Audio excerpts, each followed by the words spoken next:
Xalq artisti Eyüp Yaqubov 60 illik yubileyini qeyd edib. Axşam az xəbər verir ki, müğənni şəhər restoranlarının birində bu münasibətlə məclis təşkil edib.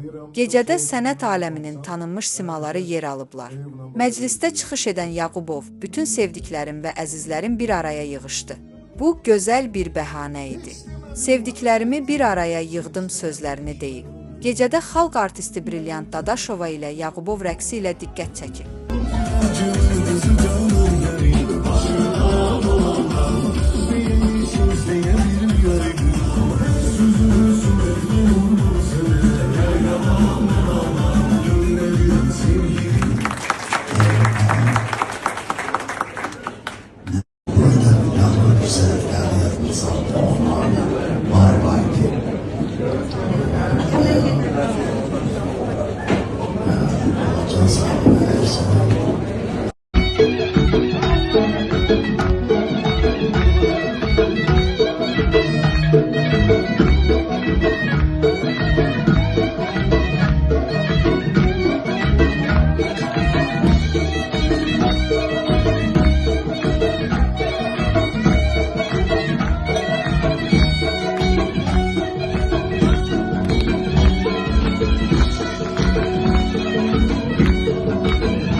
Юбилей, aziz dostumuz, mübarek.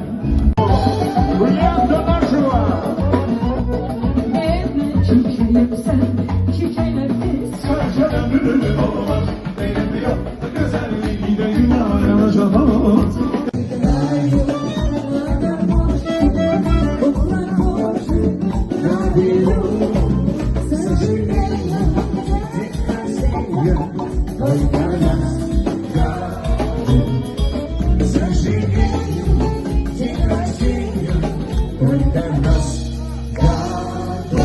Итак, загадываю желание ее.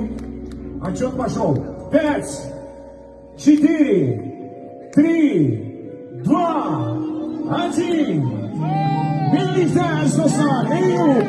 Что мне снег, что мне знаешь, что мне дождь пролетает, когда мои друзья со мной.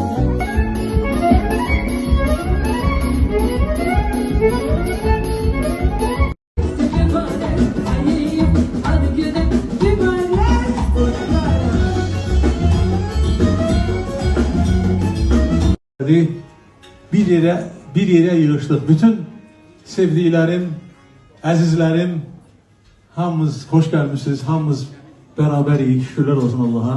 Və bu bir gözəl bir bəhanə idi.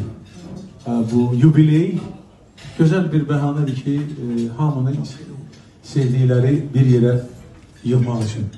Var olasın, həmişə var olasın.